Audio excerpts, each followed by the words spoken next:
Hugot nga ginapahanumduman kag ginadumilian ni Police Regional Office 6 sa kon PRO6 Director Brigadier General Jack Wangki ang kapulisan nga likawan nga magpangayo sang bulig sa mga politiko ilabi na sa subong nga tion sang election period. Ini ang ginpahayag ni PRO6 Director Brigadier General Jack Wangki sa interview sang K5 News FM Iloilo. Suno kay Wangki nga kada adlaw may mabaton ini nga request halin sa mga politiko nga saylohon ang police personnel sa lugar nga luyag nila.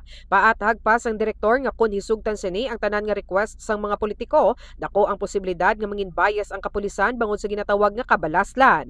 Ginpayag man sini nga dapat magpabilin nga apolitikal ang kapulisan kag mangin professional. Samtang nag-inventory naman ang PRO6 sa din 873 ka pulis ang nagsignify nga luyag nila magsaylo sa tagsa nila ka banwa sa diin 194 lang ang ginaprobahan.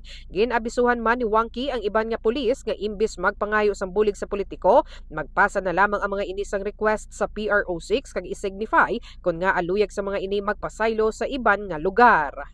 Ini si K5 Karen Badilla para sa Kampiyon nga Balita, Serbisyo Publiko kag Kalingawan sa Iloilo. K5 News FM. This news is brought to you by, do you feel tired all the time? Do you have frequent infections? Do you have always cold? It's a sign of low immune system. Boost your immune system with Clinica D3 Bio, antibacterial, natural antioxidant, immune system booster. Clinica D3 Bio has vitamin D3, lauric acid, and monolurine to fight against all viruses. Try Clinica Vitamin D3 with Coccus nocifera.